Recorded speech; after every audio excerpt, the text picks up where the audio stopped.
Itemi-inĩ rĩa kũhĩtana na ũtambia wa mũrimũ wa COVID-19, matereba, makanga, o ũndũ ũmwe na athii kaunti-inĩ ya Nakuru nĩ magĩte na mweke wa gũthecwo njanjo ya COVID-19, mĩhang'o ĩrĩa ĩtabanĩirio thitĩnji-inĩ ya ngari, aingĩ magĩkenera ikinya rĩrĩ amu hau kabere matironete mweke. Tondũ ndereba citũ rĩu itigũcoka gũthiĩ kũndũ kũraihu, rĩu ciroka haha cigĩũka kũheo huduma ya kuhe andũ huduma ya usafiri, magoka magathecwo njanjo haha. Njanjo ĩyo ndĩrĩ na effect yo yothe nĩ tondũ niĩ nĩ ndĩracanjirwo ira na ndĩrathiĩ Nairobi na rũcinĩ ndokĩra ndauma Nairobi na ndiĩ handũ njiguĩte mwĩrĩ wĩna thĩna. Nakuo kaunti-inĩ ya Kwale, ngwatanĩro ya ene na aramati a mĩkawa nĩ matabanĩtie ũheani wa njanjo kũrĩ aruti wĩra mĩkawa-inĩ na aruti angĩ a mawĩra ngũrani hũgũrũrũ-inĩ cia iria, kuona aruti wĩra aya nĩ makoragwo magĩtukana na andũ kuma mĩena ngũrani ya bũrũri na thĩ, na ũguo magakorwo hatĩka-inĩ ya kũgwatio mũrimũ. Local and international guests get in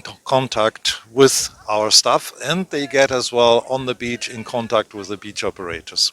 Lakini kuna wengine ambao walikuwa hawana time ya kwenda kudungwa hiyo sindano, lakini kwa sasa tunafurahi kwa sababu wale ambao tulikuwa bado hatujadungwa tumeanza kudungwa. Kaunti-inĩ ya Bungoma, atungati a arwaru thibitarĩ-inĩ mũnene wa Bungoma matirona ndagĩka ya kũhurũka, kuona mũigana wa arĩa mareyumĩria kũheo njanjo ya COVID ũrongerereka o mũthenya ũkĩringithanio na mĩeri mĩhĩtũku.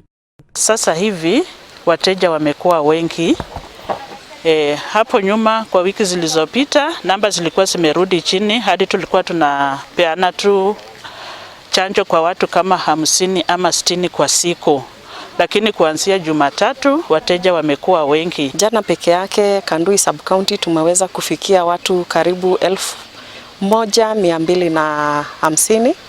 Mũingĩ no ũrathingatwo ũthiĩ na mbere na kũheo njanjo ĩno rĩrĩ andũ angĩ 35 manyitĩkanĩte na mũrimũ ũyũ. Ministry ya ũgima wa mwĩrĩ no ĩhotorete gũkorwo ĩhete njanjo andũ milioni 10 gũgĩkinya mũthia wa mwaka ũyũ, kũrĩa rĩu ĩkinyĩtie andũ makĩria ma milioni 6. Ngĩribotera Inooro TV, Getũ Wangari Maria wa Mũigana.